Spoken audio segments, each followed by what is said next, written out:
여러분 생일날 이것은 꼭 하세요. 이것은 운을 키우고 살리는 것으로 이것을 하시면 한 해 내내 여러분이 하시는 일들에서 막힘을 겪지 않게 되실 것입니다. 여러분 안녕하세요, 이정민입니다. 여러분, 존중과 대우는 한 사람의 운을 만드는 최고의 요인입니다. 물론 타인들로부터 존중과 대우를 받는 것 중요합니다. 하지만 이렇게 되려면 먼저 스스로 자신을 존중하고 대우하는 법을 알아야 하는 거예요. 여러분, 그중 가장 중요한 것이 바로 생일날 어떻게 하느냐입니다. 첫 번째로 여러분, 생일은 절대 미루어하는 것이 아니에요. 네, 정말 많은 분들이 제게 이런 질문을 하시는데요. 급한 일로 생일을 미루어 해먹는 것은 괜찮습니까? 라는 질문이 그것입니다. 여러분, 생일을 당겨서 하는 것은 괜찮으나 미루어서 하는 것은 절대로 안 되는 일입니다. 특히 어른들의 생일은 더욱 그러하며 또 배우자의 생일 역시도 그러합니다. 맞습니다. 이는 자칫 잊어버렸다, 뒤에 생각났다, 아니면 준비를 하지 못했다, 관심이 없다 라는 식으로 오해를 살 수 있기에 그러한 것입니다. 여러분, 항상 생일은 며칠 전부터 준비를 하시고 또 서로 말씀을 하세요. 그래야 그 당사자가 한 해 내내 운과 복을 다 누리게 됩니다. 두 번째로 여러분, 생일날 이런 음식 절대 드시지 마세요. 운이 다 사라져 버립니다. 여러분, 생일날은 절대 찬밥을 먹는 것이 아니라고 하였습니다. 이는 어제 먹었던 음식을 말하는 거예요. 여러분, 제가 예전에 생일날 꼭 먹어야 하는 5가지 음식에 관해서 이야기를 해드린 적이 있었죠. 장수를 기원하는 국수를 대신에 잡채를 드시라고도 했고, 또 인맥과 사람복을 얻기 위해서 미역국을 꼭 드시라고도 했으며, 항상 살아가면서 대접을 받으라는 의미로 소고기와 조기에 관한 이야기도 해드렸으며, 그리고 항상 살아가시면서 으뜸이 되라는 의미로 찰밥과 햇살로 드신 밥을 꼭 드시라고도 말씀을 드렸었습니다. 맞습니다. 운과 복은 이런 존중과 대우로부터 만들어지는 것이며, 사람이 세상을 살아가면서 행복을 얻고 번영을 얻는 것은 늘 타인들로부터 이런 인정을 받으면서 이루어지게 되는 거예요. 네, 이것을 가정에서부터 먼저 해주셔야 한다는 것이죠. 여러분, 우리 조상님들이 가와만사성이라고 말씀을 하신 것은 세상의 모든 성공과 번영, 행복은 가정으로부터 만들어진다라는 것을 알려주기 위해서 그걸 하셨던 거예요. 네, 이날만큼은 무조건 존중해 주세요. 대우해 주세요. 그래야 그 사람이 새로운 기운을 가지고 멋진 출발을 하게 되며, 이로 인해 안 될 일도 다 이루어지는 멋진 사람이 될 수 있게 되는 거예요. 여러분, 운과 복이 결코 멀리 있다고 생각하지 마십시오. 이것은 늘 여러분의 곁에 있으며 그것을 키우고 살리는 것은 가족의 힘이라는 것 절대 잊지 마십시오. 세 번째로 여러분, 생일날 절대 혼자 있지 마십시오. 축하를 많이 받아야 운이 삽니다. 여러분, 생일날은 무조건 외롭지 않아야 합니다. 이날은 세상에 태어난 것을 축복받아야 하며 많은 사람들로부터 사랑받고 있다는 자존감이 생겨나야 하는 날입니다. 물론 현대사회가 너무도 바빠 서로 챙겨주기 힘든 것 사실이며, 또 혼자 멀리서 객지생활 하시는 분들도 많을 거예요. 혹 이런 분이시라면 이날 친구분이라도 꼭 만나세요. 아니면 동료들과 식사라도 꼭 한 끼 하세요. 물론 가족분들은 축하 전화를 꼭 해주셔야 하며 안부도 꼭 물으셔야 합니다. 여러분, 정이라는 것은 서로 자주 연락하고 또 서로 사랑하고 있다는 것을 많이 인식시켜 주어야 생겨나는 것이고 커지는 거예요. 맞습니다. 무관심은 한 사람의 삶을 망치는 최악의 행동이며,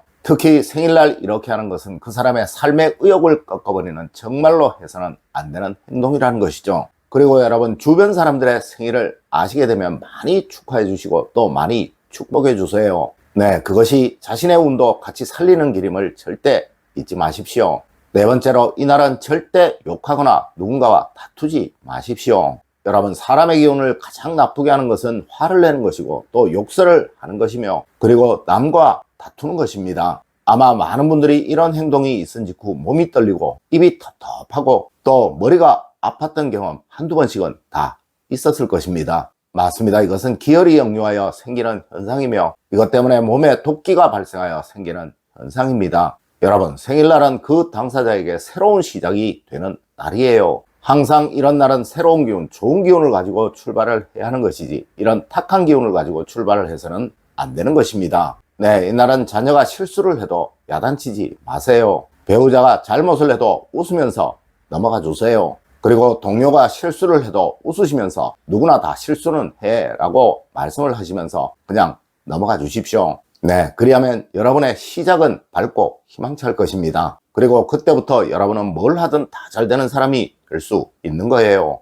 다섯 번째로, 여러분 생일날은 꼭 부모님께 감사하세요. 조상복은 인간이 얻을 수 있는 최고의 복입니다. 여러분, 인간이 가질 수 있는 최고의 복은 바로 조상복입니다. 이 조상은 여러분의 부모님이고 또 배우자의 부모님입니다. 네, 우리 동양학은 무조건 인간의 인연은 3대가 이어지게 된다고 말을 하고 있으며, 이로 인해 동기가명이라는 풍수 이론도 생겨난 거예요. 맞습니다. 여러분이 세상을 살 수 있도록 만들어준 그 부모님의 은혜는 무엇으로도 다 갚을 수가 없는 것입니다. 여러분, 생일날 아침에는 무조건 부모님께 감사 전화를 드리세요. 혹 돌아가셨다면 마음속으로라도 감사합니다, 고맙습니다 라는 마음 꼭 전하시도록 하세요. 네, 그래야 조상복이 생깁니다. 여러분, 사람들은 잘 모르지만 한 사람의 인생이 갑자기 확 바뀌는 것은 무조건 조상복 때문에 그러한 거예요. 이런 마음을 가지는 것으로부터 조상복은 생기는 것이고, 또 이 조상복이 여러분의 삶을 바꿔내는 것입니다. 여섯 번째로, 생일 선물 절대 사양하지 마세요. 그것도 여러분의 복입니다. 아마 어른들이라면 다 이런 말을 할 거예요. 자녀들이 생일 선물을 한다고 하면 야, 너도 힘들 텐데 하지마 라는 말을 말입니다. 여러분, 생일 선물은 바로 여러분의 운과 복입니다. 맞습니다. 축하는 많이 받을수록 좋은 것이며, 또 이날은 좋은 말도 많이 들으면 좋은 거예요. 물론 이것을 대신하는 것이 바로 선물이겠죠. 여러분, 절대 생일 선물 받는 것 부담 갖지 마세요. 그것은 그만큼 내 주변 사람들이 나를 아끼고 사랑하고 있다는 의미인 것입니다. 특히 부모님의 선물이라면 꼭 챙기시도록 하세요. 네, 사람은 나이를 먹을수록 애가 된다고 하였습니다. 혹 멀리 계시더라도 꼭 보내주시고 당일날 아침 꼭 전화를 하셔서 축하드린다는 말씀 전하시도록 하십시오. 네, 그래야 여러분도 부모님도 행복해집니다. 그리고 이런 가정에 운과 복이 가득 쌓이게 되는 거예요. 여러분, 절대 운과 복을 멀리서 찾지 마십시오. 이런 작은 행동 하나하나가 모여 바로 여러분의 운과 복이 되는 것입니다. 일곱 번째로, 여러분 이날 한 가지 좋은 일은 꼭 하셔야 합니다. 여러분, 새해 정초가 되면 항상 하는 말이 있습니다. 선한 일 한 가지는 꼭 해라. 그래야 한 해가 복되고 또 하는 일마다 다 잘 풀려나가게 된다라는 말이 그 말인 것이죠. 여러분, 생일날도 마찬가지인 거예요. 시작을 기분 좋게 하면 모든 것이 다 원활하게 잘 풀려나가게 된다는 것이죠. 맞습니다. 이것을 우리는 운이라고 하며, 이런 사람을 우리는 운이 좋은 사람이라고 말을 하는 거예요. 여러분, 운은 무조건 베품에 의해서 만들어지는 것입니다. 이거 절대 잊지 마시고 무엇이라도 좋습니다. 한 가지라도 꼭 하십시오. 아침에 출근을 하시면서 관리인 아저씨에게 인사를 드려도 되며, 또 지나가시다가 땅에 떨어진 휴지를 주우셔도 되고, 또 엘리베이터에서 만난 모르는 분에게 웃으면서 인사를 드려도 됩니다. 네, 이런 모든 행동들이 여러분의 운을 만드는 행동이라는 것 절대 잊지 마십시오. 여러분, 오늘 제가 알려드린 이야기 꼭 명심하시길 부탁드리며 오늘의 이야기를 마치도록 하겠습니다. 늘 올바른 학문과 올바른 지식을 여러분들께 전하도록 노력하겠습니다. 여러분, 긴 시간 감사드립니다. 감사합니다.